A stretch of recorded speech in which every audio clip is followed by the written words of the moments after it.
Assalamualaikum warahmatullahi wabarakatuh.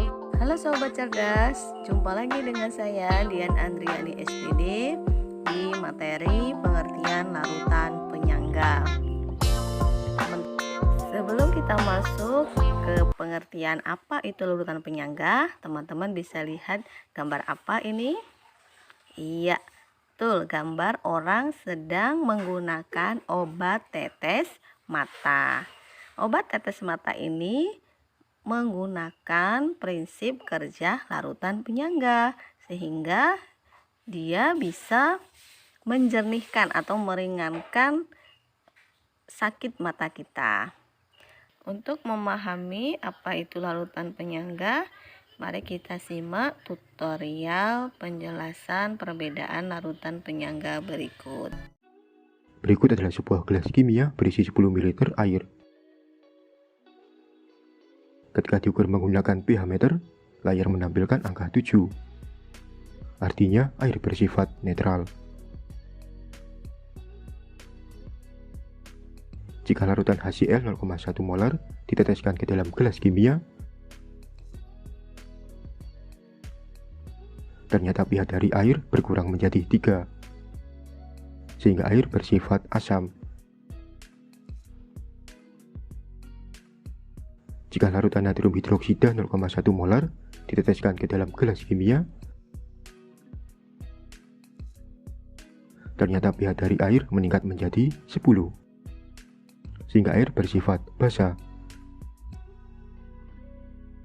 Dari sini, pH dari air dapat berubah secara signifikan setelah penambahan sejumlah zat asam atau basa.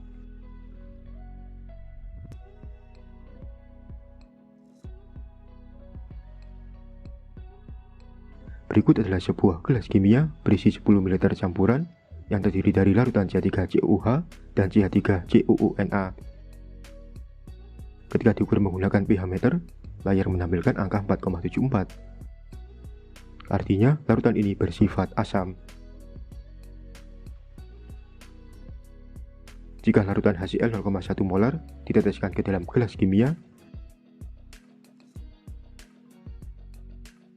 pH dari larutan berubah menjadi 4,73. Artinya, larutan ini bersifat asam. Jika larutan natrium hidroksida 0,1 molar diteteskan ke dalam gelas kimia, pH dari larutan berubah menjadi 4,75. Artinya, larutan ini masih bersifat asam. Dari sini, pH dari larutan CH3COOH dan CH3COONA dapat dikatakan tidak berubah secara berarti setelah penambahan sejumlah zat asam atau basa.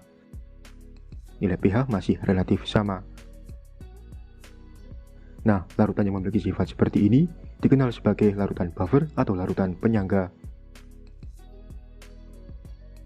Larutan buffer dapat didefinisikan sebagai larutan yang dapat mempertahankan nilai pH-nya setelah penambahan sejumlah zat asam atau basa. Sebagai ilustrasi, larutan 1 dapat mempertahankan nilai pH-nya setelah mendapatkan lebih dari 60 tetes natrium hidroksida. Larutan 1 merupakan larutan buffer.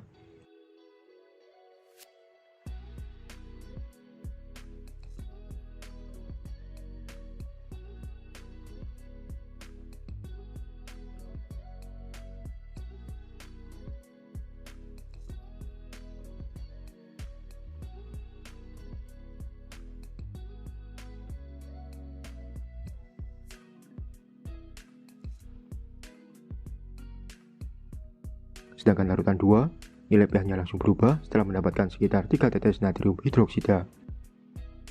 Larutan 2 bukan merupakan larutan buffer.